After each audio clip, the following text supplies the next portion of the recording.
കൊച്ചിയിൽ കണ്ടെയ്നർ ഷിപ്പിന്റെ നിയന്ത്രണം നഷ്ടപ്പെട്ടു. ഇന്നലെ രാത്രി എത്തിയ SSL മുംബൈക്കാണ് നിയന്ത്രണം നഷ്ടമായത്. തീരത്തേക്ക് അടുത്ത കപ്പലിനെ പാഞ്ഞെത്തിയ ടഗ് ബോട്ടുകളാണ് നിയന്ത്രണ വിധേയമാക്കിയത്.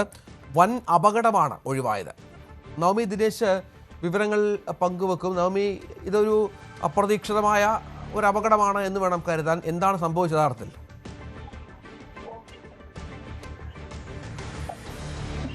നവമി, രഞ്ജിത്ത്, ഇന്നലെ രാത്രിയോടുകൂടിയായിരുന്നു SSL മുംബൈ എന്ന കപ്പൽ തീരത്തേക്ക് അടുപ്പിക്കുന്നതിന് മുൻപ് സാധാരണ കടലിൽ വെച്ച് തന്നെ ഇത് ഡക്ക് ബോട്ടുകളുമായി ഘടിപ്പിക്കുന്നതാണ് പതിവ്. ഇത് അതുപോലെ തന്നെ ഡക്ക് ബോട്ടുമായി ഘടിപ്പിക്കുന്ന സമയത്താണ് ഇത്തരത്തിൽ ഈ ബോട്ട് നിയന്ത്രണം വിട്ട് കരയിലേക്ക് വരുന്ന ഒരു സാഹചര്യം ഉണ്ടായത്. നമുക്കറിയാം, കരയിലേക്ക് വന്നു കഴിഞ്ഞാൽ അത് ഇടിച്ച് പിന്നീട് വലിയൊരു അപകടത്തിലേക്കായിരിക്കും പോകുന്നത്. ആ ഒരു സാഹചര്യത്തിൽ പെട്ടെന്ന് തന്നെ ജീവനക്കാരുടെ സംയോജിതമായ ഇടപെടൽ കൊണ്ടാണ് അത് ഡക്ക് ബോട്ടുകൾ ഉപയോഗിച്ച് ഈ കപ്പലിനെ തടഞ്ഞു നിർത്തുകയും പിന്നീട് ഒരു വലിയ ഒരു അപകടം തലകാലിലേക്ക് മാറുകയും ചെയ്തിരിക്കുന്നത്. എന്തായാലും എന്തുകൊണ്ടാണ് ഇതിന്റെ നിയന്ത്രണം വിട്ടതെന്ന് ജീവനക്കാർ പരിശോധിക്കുന്നുണ്ട്. ഈ കമ്പനിയുടെ ഭാഗത്ത് നിന്നും ഇതുവരേക്കും മറ്റ് വിശദീകരണങ്ങളൊന്നും ലഭിച്ചിട്ടുമില്ല. ശരി, നവമിയാണ് വിവരങ്ങൾ പങ്കുവച്ചത്. സംസ്ഥാനത്ത് മഴ തുടരുന്നു.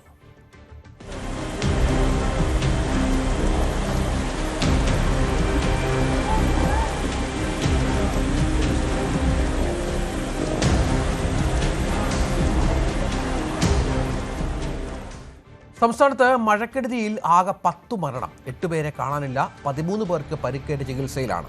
27 വീടുകൾ പൂർണ്ണമായും 196 വീടുകൾ ഭാഗികമായും തകർന്നു. 209 ദുരിതാശ്വാസ ക്യാമ്പുകളായി 5792 പേരെ മാറ്റിപ്പാർപ്പിച്ചു. പത്തനംതിട്ട, കോട്ടയം ജില്ലകളിലാണ് കൂടുതൽ ക്യാമ്പുകൾ. ഇന്നലത്തെ അപേക്ഷിച്ച് മഴ കുറഞ്ഞത് ആശ്വാസകരമാണ്. എങ്കിലും വെള്ളം കയറിയ സ്ഥലങ്ങളിലെ ശുചീകരണ പ്രവർത്തനങ്ങളിൽ പലയിടത്തും പരാതിയുണ്ട്. രാഷ്ട്രീയ പ്രവർത്തകരും സന്നദ്ധ സംഘടനകളും ശുചീകരണ പ്രവർത്തനങ്ങളിൽ പങ്കാളികളാകണമെന്ന് സർക്കാർ അഭ്യർത്ഥിച്ചു. തിരുവനന്തപുരം മുതലപ്പുഴയിൽ വള്ളം മറിഞ്ഞ് കാണാതായ ഷിജിനു വേണ്ടിയുള്ള തെരച്ചിൽ തുടരുകയാണ്. ഇപ്പോഴും കാണാതായ അഞ്ചുതെങ്ങ് സ്വദേശിയായ ഫ്രീമോന്റെ മൃതദേഹം പോസ്റ്റ്മോർട്ടത്തിന് ശേഷം ബന്ധുക്കൾക്ക് വിട്ടു നൽകി. രാവിലെ കണ്ണാന്തുറയിൽ നിന്നാണ് മൃതദേഹം കണ്ടെടുത്ത് കോസ്റ്റ് ഗാർഡും കോസ്റ്റൽ പോലീസും ചേർന്ന് 3 ബോട്ടുകളിലാണ് തെരച്ചിൽ ഇപ്പോഴും തുടരുന്നത്. തെരച്ചിലിന് കൂടുതൽ സംവിധാനങ്ങൾ ഒരുക്കണമെന്ന ആവശ്യം പ്രദേശവാസികൾ ശക്തമാക്കിയിരിക്കുകയാണ്. മുതലപ്പുഴ അപകടരഹിതമാക്കാനുള്ള നടപടി സർക്കാർ സ്വീകരിക്കുമെന്ന് രമ്യ ഹരിദാസ് MLA വ്യക്തമാക്കി. ഇപ്പം കടല് വളരെ റഷ് ആയതുകൊണ്ട് ഇപ്പൊ ഇന്നലെയൊക്കെ അവര് എല്ലാ മേഖലയിലും ഇപ്പൊ ഇന്ന് ഒരു ആളിനെ കണ്ടെത്തി എന്ന് പറയുന്ന സ്ഥലം വരെ ഇന്നലെ കോസ്റ്റ് ഗാർഡിന്റെ ടീം അന്വേഷിച്ചതാണ്. അതേപോലെ തന്നെ മറൈന്റെ ആംബുലൻസ് ടീമും ഇന്നലെ അന്വേഷിച്ചാണ്. പക്ഷെ അവർക്ക് തന്നെ നമുക്ക് തന്നെ അവരെ കാണാൻ സാധിക്കുന്നു. അവര് കുറെ ദൂരങ്ങളിലായിട്ടാണ്. കാരണം ഈ കടൽ വലിയ റഷ് ആയതുകൊണ്ട് അന്വേഷിക്കുന്ന സമയത്ത് അത്ര ദ്രുതഗതിയിൽ ചെയ്യാൻ അവർക്ക് മൂവ് ചെയ്യാനോ കഴിഞ്ഞിട്ടുണ്ടായിരുന്നില്ല. ഇന്നും പരിശോധന അവിടെ നടത്തുന്നുണ്ട്. ഇന്നിപ്പം പള്ളിത്തുറ ഭാഗത്തേക്കാണ് ഈ ഒരാളിനെ കണ്ടെത്തിയെന്ന് പറയപ്പെടുന്നത്. അപ്പം ഒരാളിനെ കൂടി നമുക്ക് കണ്ടെത്തേണ്ടതുണ്ട്. അപ്പൊ അത് ഈ മുതലപ്പുഴയുമായി കുറച്ച് ദൂരത്ത് നിന്നിട്ടാണ്. അപ്പം ആ പ്രദേശങ്ങളിൽ ഇപ്പൊ അന്വേഷണം രാവിലെ ഇന്ന് ആരംഭിച്ചിട്ടുണ്ട് എന്നുള്ളതാണ് മനസ്സിലാക്കാൻ സാധിച്ചത്. എറണാകുളം ജില്ലയിലും കിഴക്കൻ മേഖലകളിലും മഴയ്ക്ക് ശമനം. ജില്ലയിൽ 6 ദുരിതാശ്വാസ ക്യാമ്പുകളിലായി 160 പേരെയാണ് മാറ്റിപ്പാർപ്പിച്ചത്. മൂവാറ്റുപുഴയാറും തൊടുപുഴയാറും കോതയാറും കാളിയാറും പൂയംകുട്ടി പുഴയും കോതമംഗലം പുഴയും കരകവിഞ്ഞു. കോതമംഗലം മണികണ്ഠൻ ചാൽ ചപ്പാത്തും കുടമുണ്ട പാലവും മണിക്കിണർ പാലവും മുങ്ങി. പെരിയാറിലെ ജലനിരപ്പ് 3 അടിയോളം ഉയർന്നു. ആലുവ മണപ്പുറവും ശിവക്ഷേത്രവും വെള്ളത്തിൽ മുങ്ങി. ചെല്ലാനം കണ്ണമാലി തീരപ്രദേശത്ത് വീടുകളിൽ വെള്ളം കയറി. ശക്തമായി ഒന്ന് മഴ പെയ്താൽ കണ്ണമാലി പ്രദേശത്തുള്ളവരുടെ നെഞ്ചിൽ തീയാണ്. കാരണം വീടുകളിൽ വെള്ളം കയറും. എങ്ങോട്ട് പോകണമെന്ന് അറിയാത്ത ഒരവസ്ഥയിലാണ്. പലതവണ ഇവരുടെ ദുരിതം പൊതുസമൂഹത്തിന് മുന്നിൽ കൊണ്ടുവന്നതാണ്, അധികൃതർക്ക് മുന്നിൽ കൊണ്ടുവന്നതാണ്.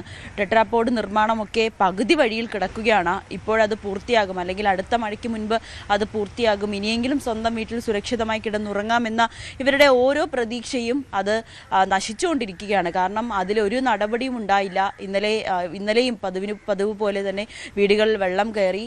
വേലിയേറ്റ സമയം സമയത്ത് വീടുകൾ വെള്ളം കയറി ഇവർക്കിവിടെ നിൽക്കാൻ പോലും കഴിയാത്തൊരവസ്ഥയിലേക്കാണ്. ഇതിപ്പോൾ നമ്മൾ കാണുന്നുണ്ട്. ആ വേലിയേറ്റത്തിന് ശേഷം, ഈ വെള്ളം ഇറങ്ങിയതിന് ശേഷമുള്ള വീടിൻ്റെ ഉള്ളിലെയും മുൻപിലെയും ഒക്കെ കാഴ്ചകളാണ്. ഇന്ന് നമ്മൾ വരുമ്പോഴൊക്കെ ഇവർ വീട് വൃത്തിയാക്കുകയാണ്. വീണ്ടും ഇവിടെ താമസിച്ചല്ലേ പറ്റൂ, മറ്റെങ്ങോട്ടേക്ക് പോകാനെന്ന ഒരു ചോദ്യമാണ് ഇപ്പോഴും ഇവരുടെ ബാക്കിയായിട്ട് നിൽക്കുന്നത്. ചേട്ടാ, ഇത്തവണയും വെള്ളം കയറി വലിയ ബുദ്ധിമുട്ടാണ് അല്ലേ?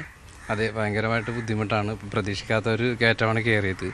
അപ്പം ഞങ്ങൾ ഉടനടി പുലിമുട്ടും ടെട്രാപ്പോഡും വരുമെന്നാണ് പ്രതീക്ഷിച്ചത്. പക്ഷേ അത് പിന്നെയും കാലതാമസം ഉണ്ടെന്നാണ് പറയുന്നത്. ഇപ്പോൾ ഇതും കൂടി ആയപ്പോഴേക്കും അവർ പെട്ടെന്ന് തന്നെ ചെയ്യുമെന്നുള്ളൊരു പ്രതീക്ഷ ഞങ്ങൾക്കുണ്ട്. ഇല്ലെങ്കിൽ ഞങ്ങൾക്ക് ആ പ്രതീക്ഷയും പോയി. കാരണം ഇപ്പോൾ ഇന്നലത്തോടുകൂടി അവസ്ഥ കണ്ടല്ലോ. ഇപ്പോൾ കംപ്ലീറ്റ് ഈ 2 വീടും വെള്ളം കയറി, അപ്പുറത്തെ വീട് കംപ്ലീറ്റ് വെള്ളം കയറി.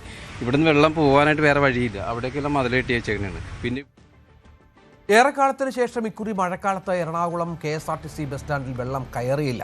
ഡ്രെയിനേജ് നിർമ്മിച്ചതും ബസ് ബേ ഉയർത്തിക്കെട്ടിയതും കെട്ടിടം നവീകരിച്ചതുമാണ് യാത്രക്കാർക്ക് ആശ്വാസമായി.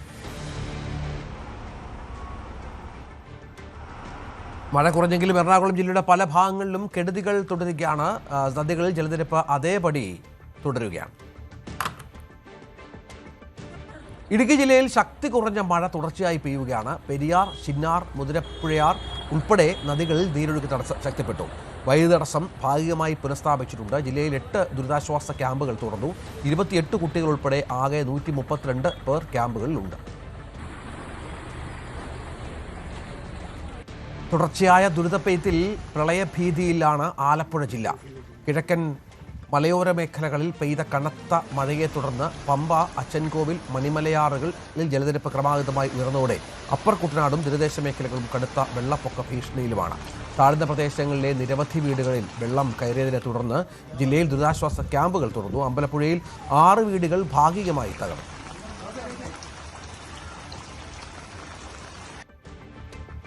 പാലക്കാട് ജില്ലയിൽ മഴ കുറഞ്ഞു. അട്ടപ്പാടിയിൽ വനംവകുപ്പ് റേഞ്ച് ഓഫീസിലെ കൂറ്റൻ മരം കടപുഴകി. വനംവകുപ്പിന്റെ ജീപ്പ് ഷെഡും ജീപ്പും തകർന്നു. ആർക്കും പരിക്കില്ല. ഒറ്റപ്പാലം, മീറ്റ്ന തടയണ, മാനന്നൂർ ഉരുക്ക് തടയണ, ഷൊർണൂർ തടയണ എന്നിവിടങ്ങളിൽ ജലനിരപ്പ് ഉയർന്നു. ഒറ്റപ്പാലത്ത് വീടുകളിൽ വെള്ളം കയറി. നഗരസഭയുടെ പുറകുവശത്തുള്ള വീടുകളിലാണ് വെള്ളം കയറിയത്.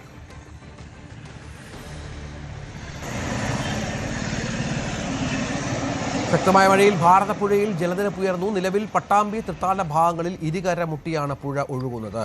പട്ടാമ്പി പാലത്തിന് 1.5 മീറ്റർ താഴ്ചയിലാണ് ഇപ്പോൾ ജലനിരപ്പ് ഉള്ളത്. മഴ കൂടുതൽ ശക്തമായാൽ ജലനിരപ്പ് ക്രമാതീതമായി വർദ്ധിക്കാൻ സാധ്യതയുണ്ട്. നീരൊഴുക്ക് വർദ്ധിച്ച പശ്ചാത്തലത്തിൽ ഓങ്ങല്ലൂർ ചെങ്ങണാംകുന്ന് റെഗുലേറ്ററിയും തൃത്താല വെള്ളിയാങ്കല്ല് റെഗുലേറ്ററിന്റെയും ഷട്ടറുകൾ മുഴുവൻ തുറന്നു. ജലനിരപ്പ് ഇനിയും ഉയരാൻ സാധ്യതയുള്ളതിനാൽ തീരപ്രദേശത്തുള്ളവർ ജാഗ്രത പാലിക്കണമെന്നും നിർദ്ദേശം.